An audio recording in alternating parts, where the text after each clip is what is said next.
For thousands of years, the ancient Egyptians carried out one of the most fascinating and mysterious rituals in human history, the art of mummification. When we think of Egypt, our minds often drift to towering pyramids, golden treasures, and enigmatic hieroglyphs carved into sandstone walls. Yet, beneath these familiar symbols of a once mighty civilization lies a tradition that captivated the imagination of explorers, archaeologists, and modern audiences alike: the preservation of the human body after death. Unlike other ancient cultures that simply buried their dead or cremated them, Egyptians believed the body itself was essential for the soul's eternal journey. This belief gave rise to one of the most elaborate funerary practices ever developed, one that involved specialized priests, sacred rituals, exotic resins, and methods so advanced that even modern science is still uncovering their secrets.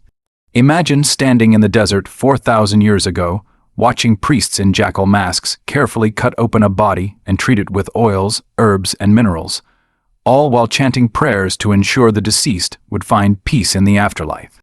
This was not just a practical process.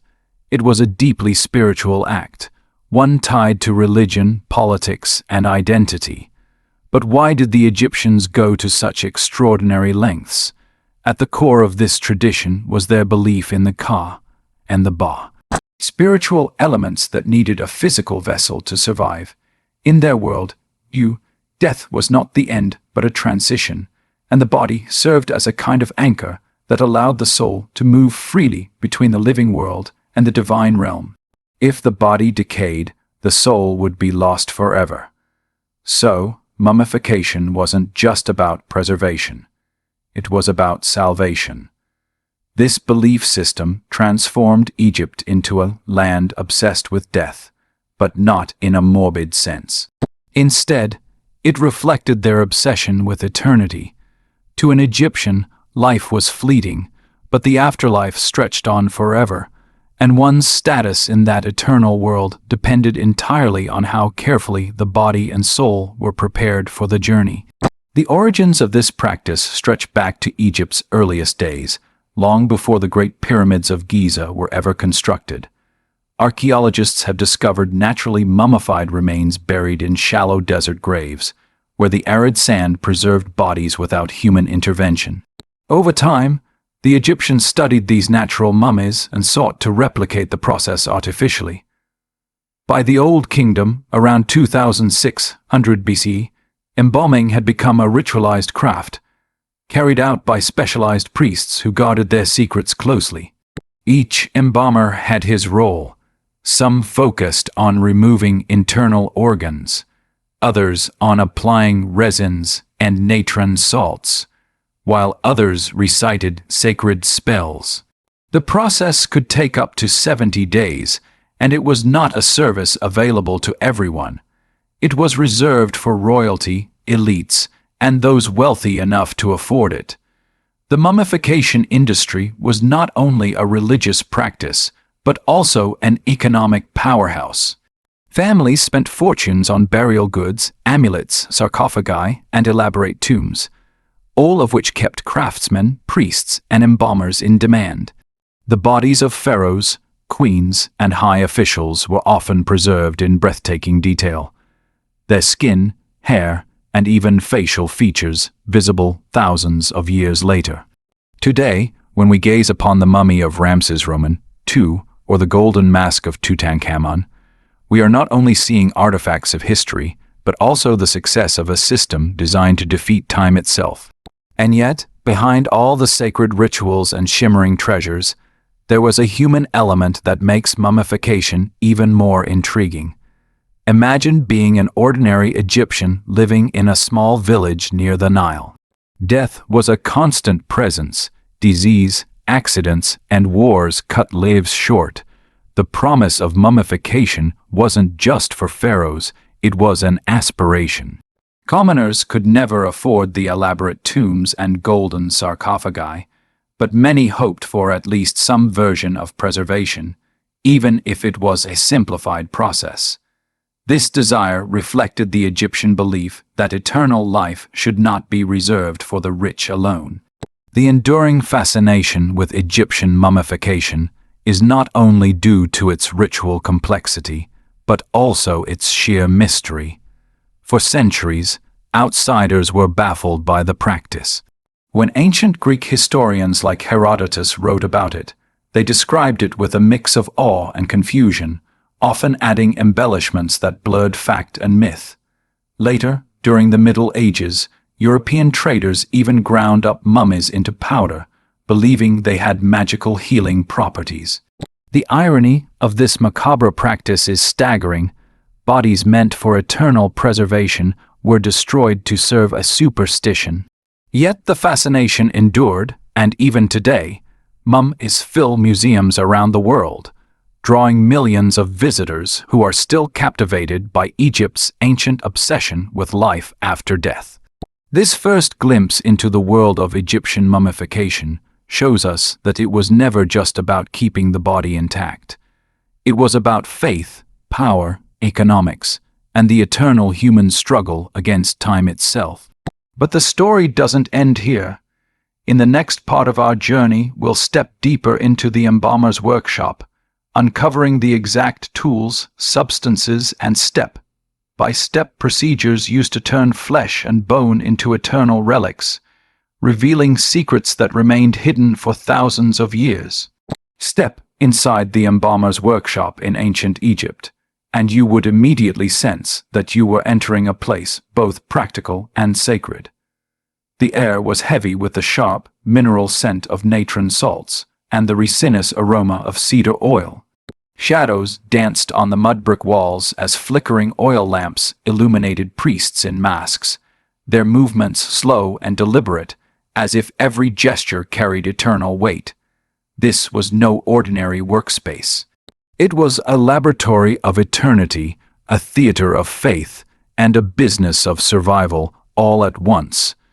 For 70 days, the body of the deceased was the center of their universe, undergoing a transformation meant to cheat time and decay.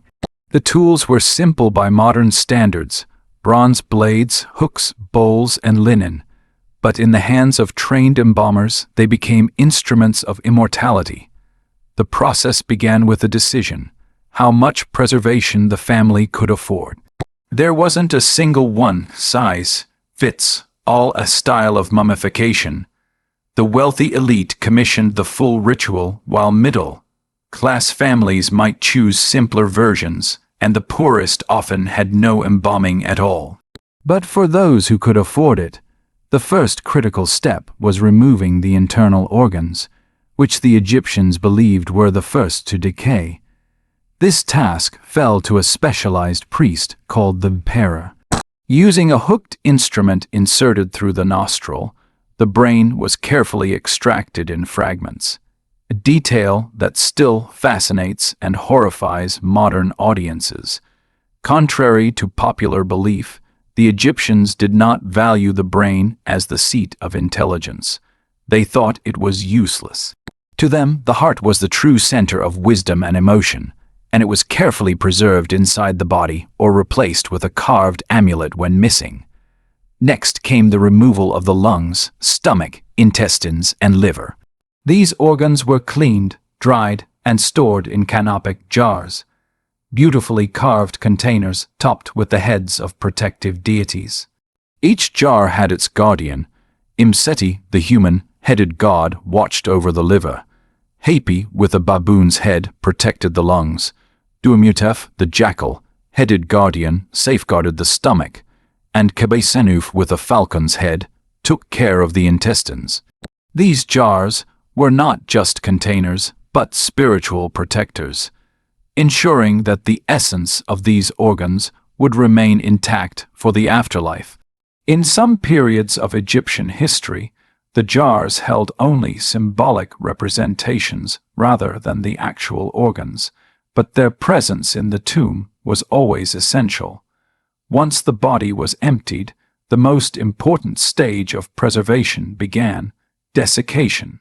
The Egyptians discovered that the desert itself could dry out a body naturally, but for more reliable results, they turned to natron, a naturally occurring salt mixture found in the Nile Valley. The body was completely covered and filled with natron for about 40 days. During this time, the flesh shrank, moisture evaporated, and the body transformed into something resembling leather. Imagine walking into the workshop after several weeks and seeing rows of drying bodies, carefully monitored by priests to ensure no damage occurred. The smell of death had been replaced by a strangely sterile dryness, proof that science and spirituality were working hand in hand. When the body was fully dried, the embalmers carefully washed it with wine and oils, both to cleanse impurities and to rehydrate the skin so it looked lifelike. The priests then anointed the body with fragrant resins and perfumes: cedar, myrrh, frankincense, and juniper, substances imported from faraway lands, emphasizing that mummification was not just a local craft, but part of an international trade network. These scents carried religious symbolism, purifying the deceased and linking them to the gods. The application of resin also had a practical function. It sealed the skin, prevented moisture from returning, and gave the body a lasting protective coat. The wrapping process followed, and here artistry truly came alive. Strips of fine linen, sometimes taken from household cloth or garments, were dipped in resin and wound around each finger, each toe, each limb, and finally the entire body.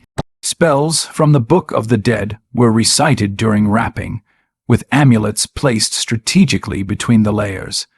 A scarab might rest over the heart to protect it from judgment, while an eye amulet was placed near the face to guard against evil. Layer upon layer of linen transformed the deceased into a sacred figure, no longer an ordinary person but a being ready for eternal life. Once the wrapping was complete, the embalmers placed the mummy in a series of coffins, each more elaborate than the last. The innermost coffin was usually anthropoid, shaped like the human body, with painted eyes and a decorated headdress. Wealthy nobles or royals could afford nested coffins, each layer designed to shield the body spiritually and physically. Finally, the mummy was laid in a sarcophagus, often made of stone, which became the final fortress against time. Through these meticulous steps, what had once been a fragile human body was transformed into something unyielding, sacred, and meant to endure millennia. Every cut, every layer of linen, every drop of oil was more than ritual. It was insurance for eternity. And while today we see mummies behind museum glass, stripped of their original tombs and treasures, to the Egyptians, these preserved bodies represented triumph over the greatest enemy, decay, while the embalming chamber was filled with the physical labor of preservation. The true essence of mummification lay in its spiritual foundation. To the ancient Egyptians, preserving the body was not simply about preventing decay. It was about securing a vessel for the soul, a sacred home where the Ka and the Ba, two key aspects of the Egyptian soul, could return and reunite. Without this vessel, eternal life was impossible. Every chant, every offering, every gesture performed by the priests was meant to weave an invisible bridge between the mortal world and the divine.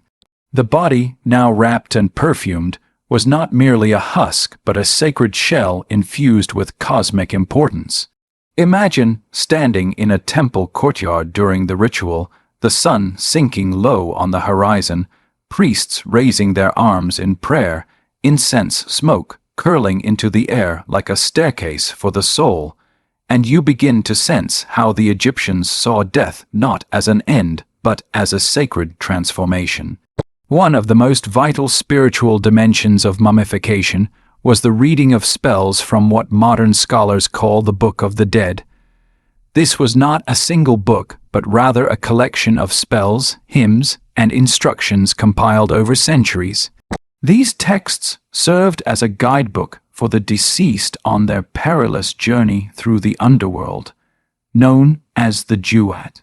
Copying these spells onto papyrus scrolls placed in the tomb, or inscribing them on coffins and linen wrappings, was an essential step in ensuring the dead would know how to overcome obstacles, avoid demons, and answer the critical questions of the gods. Every word was believed to hold power, every syllable a weapon against chaos. Perhaps the most dramatic ritual associated with the spiritual side of mummification was the opening of the mouth ceremony. This was performed after the body was fully wrapped and laid in its coffin, but before final burial. A priest, often dressed in the mask of Anubis, the jackal, headed god of embalming, touched the mummy's mouth and eyes with a sacred adze, a curved ceremonial tool. The act was symbolic, believed to restore the senses of the deceased so they could breathe, speak, eat, and see again in the afterlife. Without this ritual, the dead could not truly live on in eternity.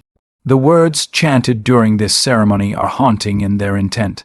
They reawaken the deceased, allowing them to take their place among the gods and ancestors. Amulets also played a critical role in the spiritual layering of mummification. These small objects, often carved from semi-precious stones or molded from faience, were carefully positioned between linen wrappings.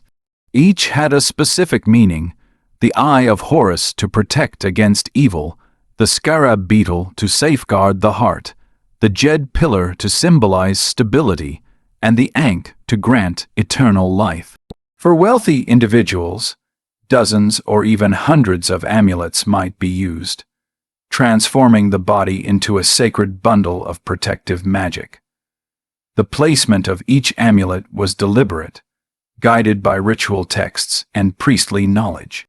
To remove them would have been unthinkable, for without them the mummy was vulnerable in the dangerous landscapes of the afterlife. The role of the gods was never absent from these spiritual rites. Anubis was ever present as guardian of the embalming, overseeing the priests and guiding the soul. Osiris, god of the dead and ruler of the underworld, was the model for every mummy, for he himself had been dismembered, reassembled, and resurrected by his sister, wife Isis. Every embalming ritual echoed this myth. Just as Isis and her magic restored Osiris, the priests restored the deceased. This parallel reinforced the belief that death was not destruction but rebirth. Once the prayers had been recited, the amulets placed, and the mouth symbolically opened, the mummy was no longer seen as a body, but as an Akka transfigured, radiant being. Families wept and prayed, offering food, drink, and incense, not as gestures of grief alone, but as acts of nourishment for the journey ahead. The tomb itself was prepared with paintings and carvings showing fields of reeds, banquets, and scenes of daily life, visions of paradise that the soul would inhabit forever. To step into such a tomb today is to step into a vision of eternity painted on stone walls. The combination of practical preservation and spiritual ritual created one of the most sophisticated funerary systems in human history. To the Egyptians, it wasn't enough for a body to be wrapped and dried. It had to be awakened, protected, and equipped with the knowledge and power to conquer the underworld. For them, eternal life was not a vague hope but a structured process, a journey prepared step by step through both science and faith. After the rituals of embalming and spiritual preparation were completed, the journey of the deceased was far from over. For the final burial ceremony was one of the most significant events in ancient Egyptian culture. It was not merely the act of laying a body in a tomb, but a communal spectacle that merged grief, reverence, and celebration of eternal life. Imagine the desert horizon glowing with the heat of the sun as a procession wound its way toward the tomb. Priests, family members, mourners, and musicians walked together, their steps heavy yet purposeful, carrying with them not only the mummy but also the treasures and offerings meant to sustain the deceased in eternity. At the heart of this procession was the coffin, richly decorated with hieroglyphs and divine imagery, the body inside now seen as Osiris himself, a god reborn through ritual. For the family, this was both a farewell and a promise that the one they loved would live on in a realm free from pain and decay.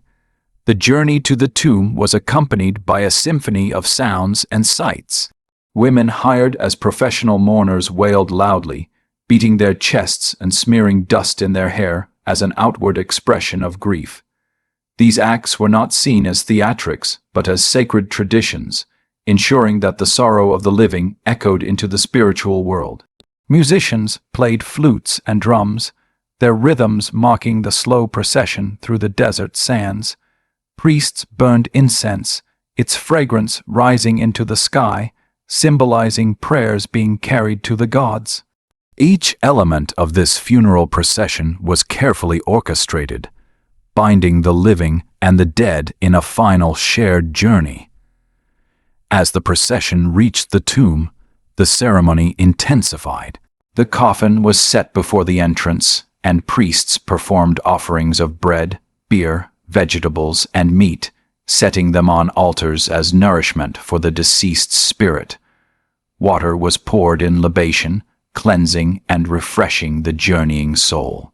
Torches were raised high, casting flickering light against the walls of the tomb's entrance, reminding all present that light would accompany the deceased even in the darkness of the underworld.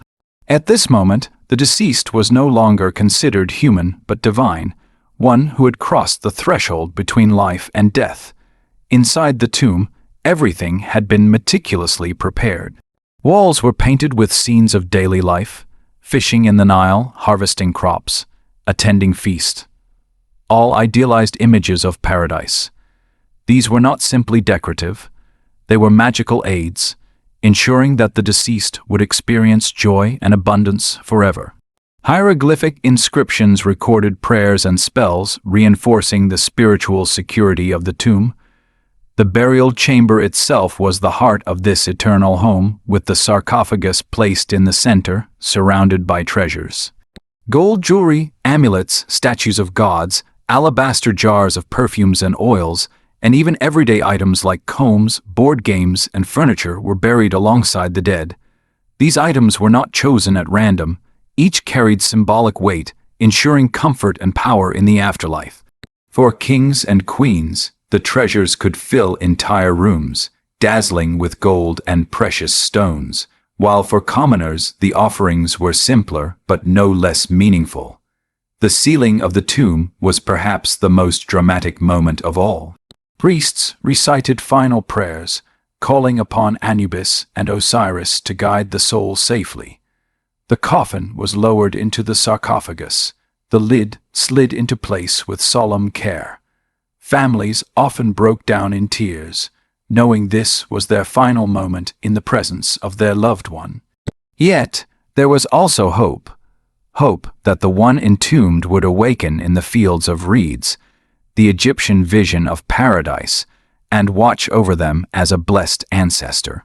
The entrance of the tomb was sealed with stone, plastered shut, and sometimes cursed inscriptions were carved, warning intruders of divine retribution should they disturb the eternal rest within. As the last stone was put in place, the echoes of the mourners faded into silence, and the tomb became a timeless capsule, waiting for eternity. The burial ceremony reveals the extraordinary depth of Egyptian belief in life after death. Every sound, every image, every object placed in the tomb was part of a carefully constructed plan to ensure immortality. For the living, this ritual was both closure and reassurance, an act of devotion that transformed grief into sacred duty. Standing in front of a sealed tomb today, one can still sense the power of these ceremonies, the way they united the physical and spiritual worlds, and the profound respect the Egyptians held for the mystery of death. The tombs of ancient Egypt were far more than places of burial. They were eternal houses, carefully constructed to serve as both protective shelters for the body and gateways to the afterlife. To walk into one of these spaces is to step into a vision of eternity, where art, architecture, and symbolism merged into a single purpose: to ensure the deceased would live forever. Egyptians called tombs the houses of eternity, and their design reveals just how deeply they understood the balance between permanence and transformation. The earliest tombs, known as mastabas, were low, rectangular structures made of mud brick, their flat tops blending into the desert landscape. Inside, they contained underground chambers for the body and offerings, while above-ground chapels allowed families to visit, pray, and bring food for the spirit. These mastabas, simple as they seem, established the blueprint for what would evolve into some of the most iconic monuments in human history. As Egyptian civilization grew in wealth and power, tomb architecture reflected this shift. The Old Kingdom gave birth to the pyramid, the ultimate symbol of eternity. The pyramids of Giza, towering over the desert, were not just colossal tombs but cosmic structures, aligning with the stars and embodying the pharaoh's divine ascent to the heavens. Their sheer scale proclaimed the godlike power of kings and the unshakable belief that death was only a passage. Inside, the burial chambers were carefully hidden, often deep within the structure, designed to protect the king's body and treasures from intruders. Corridors, false doors, and hidden chambers all served to confuse would-be robbers. Though history shows that even the most ingenious precautions could not always prevent tomb raiding. Still, the pyramid itself remained a beacon of permanence, its shape echoing the rays of the sun, a constant reminder of the pharaoh's eternal connection to Ra, the sun god. By the New Kingdom, tomb design shifted away from massive pyramids toward hidden valleys, particularly the Valley of the Kings and the Valley of the Queens near Thebes. Here, tombs were cut directly into the limestone cliffs, their entrances often disguised to blend with the desert rock. This was not only practical, intended to reduce tomb robbing, but also symbolic. The journey into the earth mirrored the soul's journey into the underworld. Inside these rock-cut tombs, walls were covered in brilliantly painted scenes from the Book of the Dead and other funerary texts. The ceilings often showed star maps, connecting the deceased to the heavens above, while the corridors depicted the soul's trials through the Jewat. To walk through one of these tombs today is to move through a painted guidebook for eternity, each chamber filled with instructions, prayers, and visions of the afterlife. Symbolism was woven into every element of tomb design. The placement of chambers reflected the stages of the afterlife journey, from the descent into darkness to the final rebirth into light. False doors, carved onto tomb walls, symbolized portals between the living and the dead, allowing the spirit to pass between worlds and receive offerings from descendants. Statues of the deceased were placed within hidden niches, ensuring that even if the mummy was damaged, the soul still had a vessel. Every color used in the artwork had meaning. Gold symbolized the flesh of the gods, blue represented the life, giving Nile, and green stood for regeneration. These details remind us that the Egyptians were not building tombs for death, but for life beyond death, where the soul could thrive eternally. Even in the tombs of non-royal officials, we see the same devotion to eternity. Nobles' tombs often displayed detailed scenes of everyday life: farming, fishing, banquet, reflecting the belief that the afterlife would be a perfected version of earthly existence. Servant figurines called ushabti were buried in these tombs, each inscribed with a spell that commanded them to serve the deceased in the afterlife. This meant the dead would never need to labor, for their spiritual servants would do the work for them. Such details show the deeply personal nature of tomb building. It was not only about protecting the body, but about preserving identity, status, and comfort for eternity. Ultimately, the tomb was both fortress and sanctuary, protecting the body against time and intrusion while ensuring the soul had a permanent home. The desert itself became part of this design, its arid sands guarding the tombs for millennia. even though many were looted in antiquity. The surviving tombs and mummies remind us of the Egyptians' relentless pursuit of immortality. Standing in front of a tomb today, carved into rock or rising as a pyramid, one feels the weight of that eternal ambition, a culture that refused to let death have the final word. Behind every preserved body that has survived thousands of years lies the work of a vast network of specialists, embalmers, priests, artisans, and laborers, each playing a role in the sacred art of mummification. To the ancient Egyptians, this was not just a practical process, but a deeply religious duty, for the survival of the soul depended on the careful preservation of the body. These men, often organized into professional guilds, worked in embalming workshops known as waybit, meaning pure places.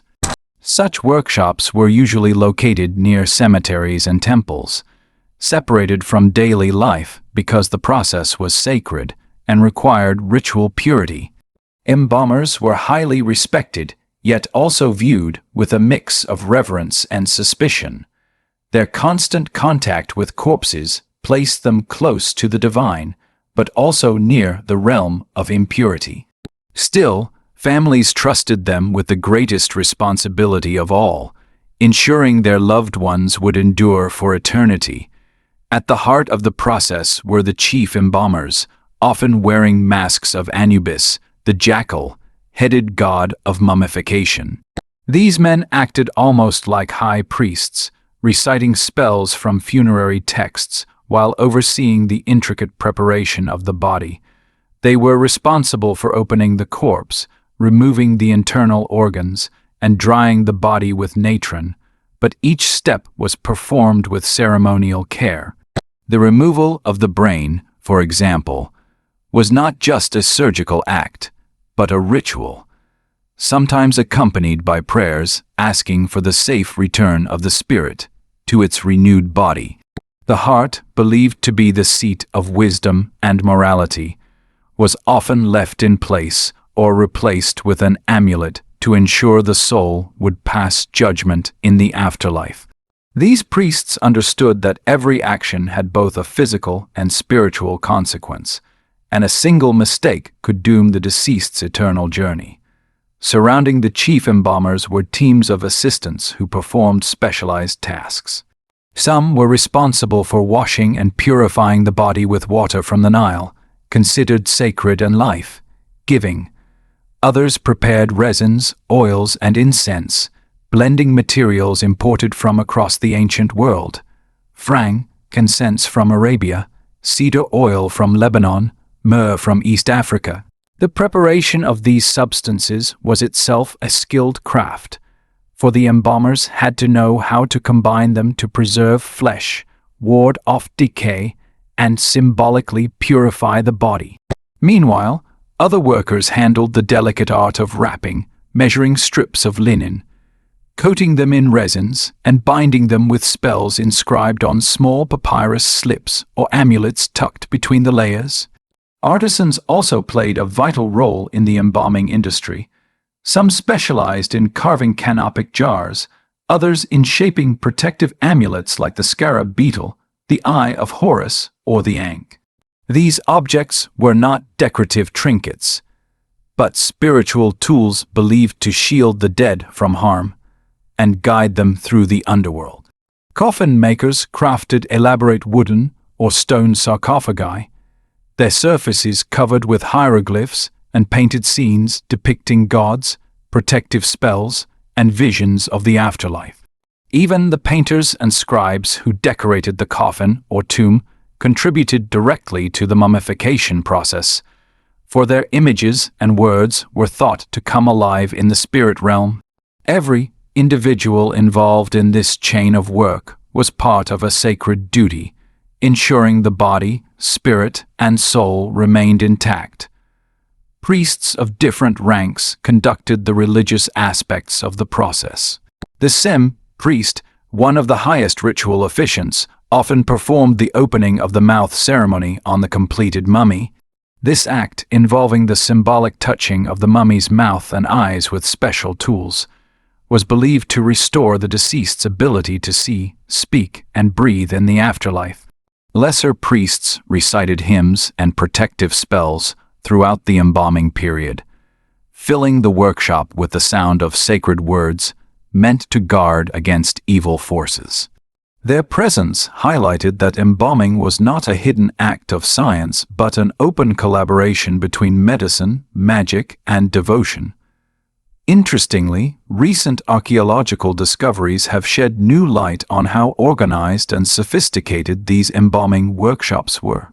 Excavations in Saqqara have uncovered embalming facilities with separate rooms for different stages of the process, storage vessels labeled with the names of specific oils, and drainage systems to handle fluids.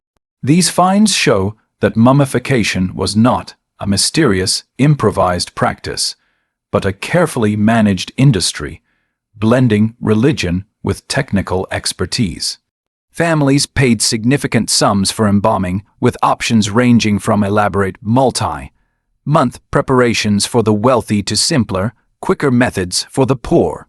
In this way, mummification was also a business, providing work for priests, artisans, and laborers, and reinforcing the central role of religion in Egypt's economy. For the embalmers themselves, their work was a calling that placed them between the human and divine. By touching the dead, they entered a liminal space, acting as guides for souls crossing into eternity. Every body they prepared was a statement of faith, that death could be conquered through devotion, knowledge, and ritual. Though their names are mostly lost to history, the embalmers' work has endured longer than that of kings or generals. Their hands shaped the very mummies that still lie in museums today, silent yet powerful reminders of the people who once believed that death was not an end but a transformation. When the ancient Egyptians buried their dead, they never sent them into the afterlife empty-handed. The tomb was not only a resting place for the body, but also a storage chamber for everything the soul might need on its eternal journey. These grave goods, ranging from everyday tools and food to dazzling treasures of gold and precious stones, tell us as much about Egyptian beliefs as the mummies themselves. For the Egyptians, death was not a final sleep but a continuation of life in another realm, and just as one needed possessions in this world, so too would one require them in the next.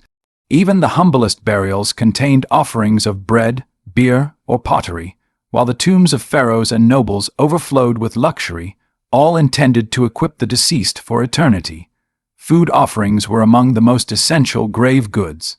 Archaeologists have uncovered tombs with loaves of bread, jars of beer, baskets of figs and dates, cuts of meat, and even preserved fish and poultry. In some cases, clay models of food were buried instead, as the Egyptians believed that magically empowered representations could transform into sustenance in the afterlife. To the modern eye, these offerings seem symbolic, but to the ancient Egyptians they were vital. A soul without nourishment could wither, and so ensuring an eternal food supply was a matter of survival.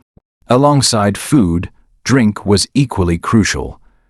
Beer, a staple of the Egyptian diet, was placed in pottery jars, often accompanied by wine for the wealthy, sometimes imported from as far as the Levant. Such details remind us that the afterlife was imagined as a real, lived experience where hunger and thirst had to be satisfied just as in earthly existence. Beyond sustenance, the Egyptians prepared their dead with tools and everyday objects.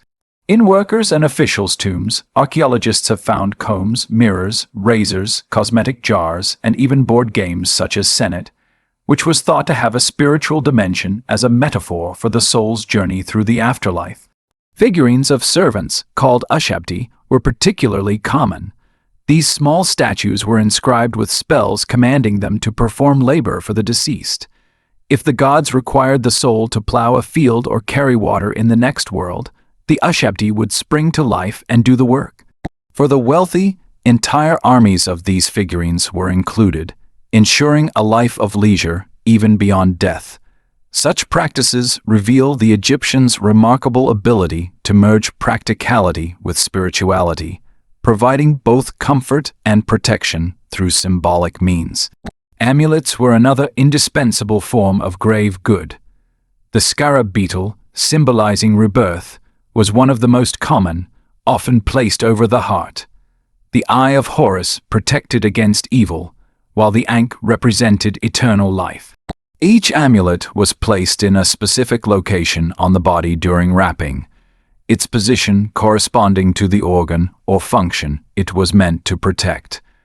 These amulets transformed the mummy into a living, magical entity, shielded against harm as it traveled through the underworld. The artistry of these objects, made from materials such as faience, gold, or semi-precious stones, reflects not only their religious importance but also the extraordinary craftsmanship of Egyptian artisans. In royal tombs, the wealth of grave goods reached dazzling heights. Pharaohs like Tutankhamun were buried with golden thrones, chariots, weapons, jewelry, and statues. Tutankhamun's tomb, discovered in 1922 by Howard Carter, remains the most famous example, overflowing with treasures that still capture the world's imagination.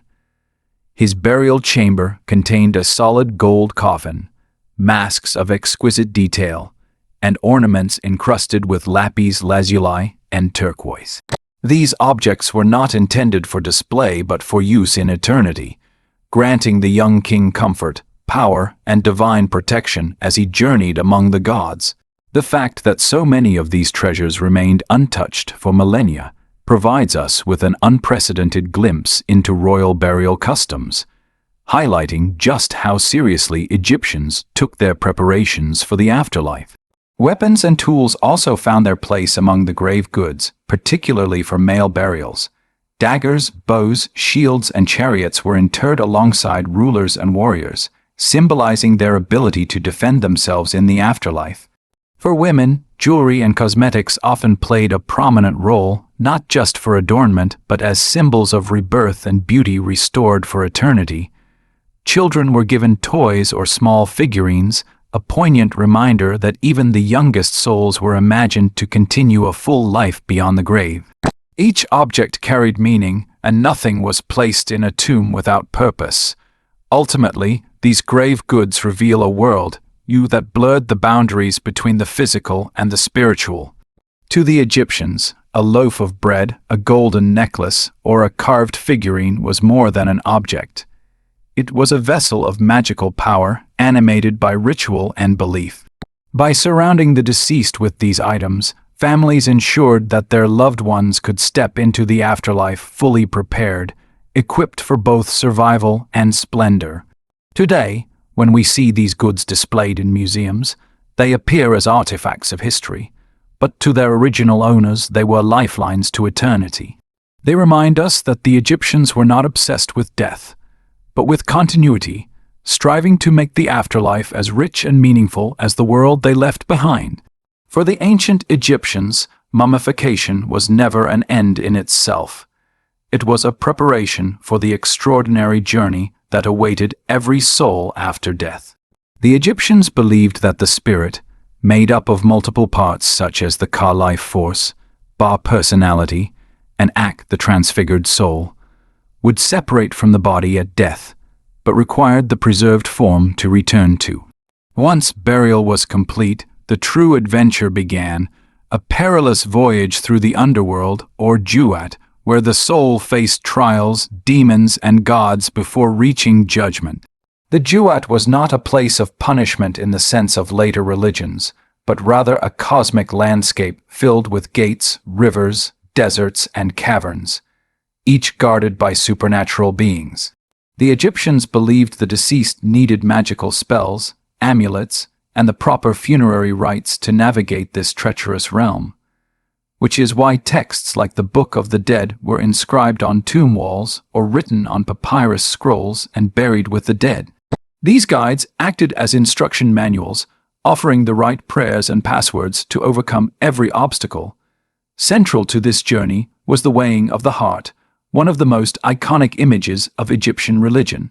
The heart, seen as the seat of thought and morality, was placed on a golden scale in the Hall of Maat, where it was weighed against the feather of truth. Presiding over this ceremony was Osiris, lord of the underworld, accompanied by Anubis, who adjusted the scales, and Thoth, the ibis-headed god of wisdom, who recorded the result. If the heart was light, unburdened by lies and wicked deeds, the soul passed forward to eternal life.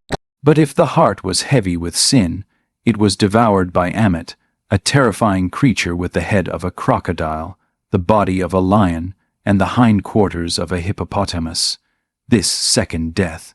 The annihilation of the soul was feared far more than physical death, for it meant complete erasure from existence. To avoid this fate, Egyptians emphasized moral living, ritual purity, and the power of funerary spells, which were believed to protect against accusations and ensure a favorable outcome. For those who passed judgment, paradise awaited in the field of reeds, a perfected version of Egypt itself. In this eternal realm, the Nile flowed endlessly, crops grew in abundance, and the air was filled with light. Families were reunited, and the deceased lived in peace, working in fertile fields or enjoying banquets and music. The field of reeds was not an abstract heaven, but a continuation of life, only better, free from hardship and sorrow. Pharaohs and nobles imagined themselves living in grand palaces among the gods, while farmers hoped to tend fields that never failed. The promise of this afterlife gave Egyptians comfort, inspiring them to endure the trials of this world with faith that perfection lay ahead. The journey, however, was not simply about personal salvation, but about cosmic order. To the Egyptians, the afterlife was intimately connected with Maat, the principle of truth, balance, and harmony that governed both the universe and human society. By living in accordance with Maat, individuals prepared their souls for a successful judgment.